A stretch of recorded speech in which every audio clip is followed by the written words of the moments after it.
Well, DMDK leader Vijayakanth has now decided to fight alone in the Tamil Nadu elections.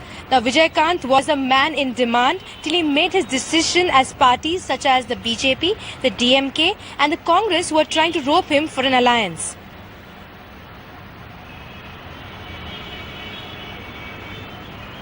தலைவர் கலைஞர் அவர்கள் ஒரு முறைக்கு பல முறை வந்தால் நன்றாக இருக்கும் என்ற எண்ணத்தோடு அழைப்பு விடுத்தது உண்மை. அதை மறுக்கல. அந்த அழைப்பை ஏற்றுக்கொள்வது ஏற்றுக்கொள்ளாததும் அவர்களுக்கு இருக்கக்கூடிய உரிமை. அதில் நாங்கள் தலையிடுறது விரும்பல. DMDK is not having vote bank at all in Tamil Nadu. They are less than 4%. They are not a deciding factor at all.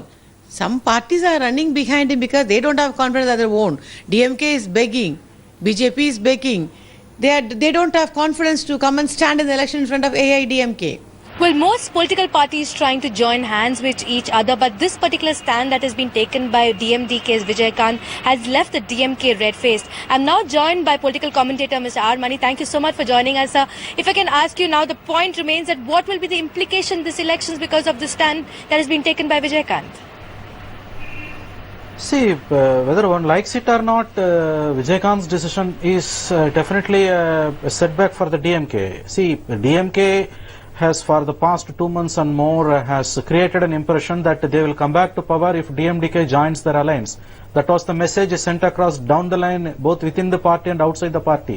Even just 4 days before Vijayakanth's decision, the DMK President Karunanidhi has said that the fruit was ripening and it is about to fall on the milk pot at any point of time, indicating that Vijayakanth has mellowed down and is about to join the alliance. But the rude shock yesterday evening is actually a body blow to the DMK's, dreams or chances of coming back to power. See, politics is also about perception, not only about numbers.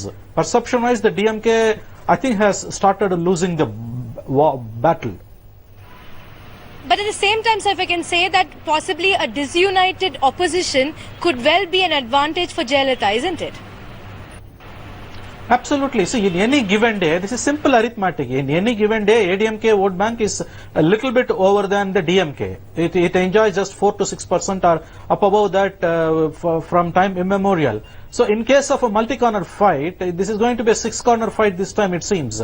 ADMK is, clearly has an edge. It's anybody's knowledge. One need not be a rocket scientist to conclude this.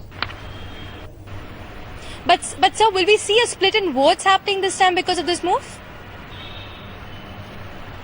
You see, the problem is that in Tamil Nadu politics, all along people have voted that who should not come to power, not who should come to power. So if people decides that Jayalalitha should not come to power, then obviously they knew very well that with whom they can vote, Jayalalitha can be unseated. But the $1 million question is that much of anti-incumbency is in the state? I doubt very much. There is no simmering anger against the government as of now.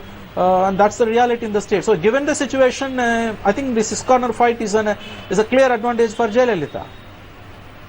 Absolutely, sir. I'm also now joined by my colleague Akshay Nath from Chennai. Akshay, you have been talking to people in the political circles, and just now Mr. Mani also was saying that the decision also is quite significant. What have you been picking up? Rohini, it is seen that right from the time that the DMK has been joining hands with different parties, like when they joined hands with Congress, who was their erstwhile relationship in the political circle, what is seen is that the kind of work that they've been doing to build their reputation among the masses has just gone down with this one downfall, where the DMDK leader Mr. Vijayakanth saying that he's not interested to join hands with the DMK. Right now, what the DMDK leader has said is that he is ready to open up and join hands with parties which was ready to take their leadership, which means that DMK right now doesn't have a situation to join hands, is what the experts in the city are talking about. And I am right now joined by the DMK spokesperson, advocate Saravanan here, and let's ask him a couple of questions which is relevant to this subject right now.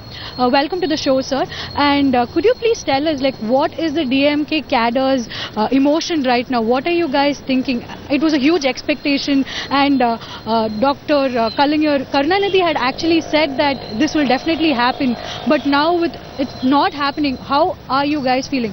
See, our leader is, very known for having these rainbow alliances. He is someone who always wants to have an inclusive politics. He does not, he's not an arrogant leader who says, no, I will win this much of seats. I have no leader. He is not like that of a person. He is always known to, encompass everybody, all the political opposition. That has been the hallmark of his politics. In the same vein, he let out an invitation to, the Vijayakanth. But he says, he is not interested in joining hands. That's his view. We respect his view. But apart from that, the matrix of this election revolves around the simple question whether people want Jayalalitha to be voted in or voted out.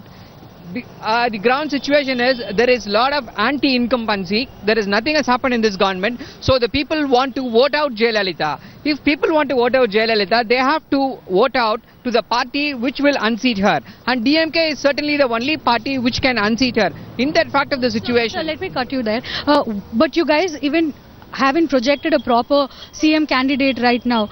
You haven't decided whether Karunanidhi himself will be contesting as a CM candidate or if your Talapati or Stalin, MK Stalin will be doing. I don't know from where do you get this. It has been very crystal clear that Karunanidhi will be the chief minister. Even Mr. Stalin has clearly stated in all his interviews and every time that he is going to be the six times the chief minister. So there is no ambiguity, no question at all, no dispute as to who is going to be the chief minister. So that is not the issue. The only issue is whether Jayalalitha should remain or not, and people say that Jayalalitha should be voted out. Thank you, sir. Thanks a lot.